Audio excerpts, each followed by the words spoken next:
அடங்க மறு, அத்தி மீறு, திருப்பி அடி, தீமறி எழு சொன்னவன் யாரு? ஒரு ஐயரு. அவர் ஐயருன்னு சொல்ல முடியுமா?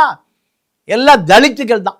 இந்த ஒடுக்கப்பட்ட மக்கள், பிற்படுத்தப்பட்ட மக்களுக்காக 69% இடஒதுக்கீடை ஆணைத்தனமாக ஜெயலலிதா ஆட்சியில தான் நடைமுறைப்படுத்த முடியுது. கருணாநிதி ஆட்சி காலத்தில் ஒன்றுமே பண்ண முடியல. எல்லாம் கார்ப்பரேட் முதலாளியாக இருக்கான். அன்புமணி ஒரு கார்ப்பரேட், விஜய் ரசிகம் பூரா போய் நடிகை வீட்டில் தேடுறான், எங்கடா எங்கள் தலைவன்.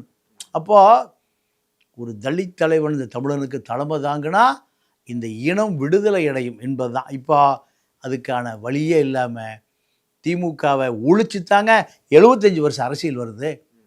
எம்ஜிஆர் எதுக்கு வந்தார்? திமுகவை எதிர்த்தா வந்தார்.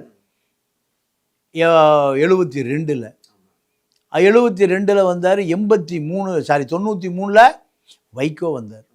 அப்புறம் அந்த 2000க்கு முன்னால் ராமதாஸ் வந்தார். ராமதாஸுக்கு பின்னாடி ராமதாஸ் முடிஞ்சு போன பிறகு விஜயகாந்த் வந்தார். விஜயகாந்துக்கு பிறகு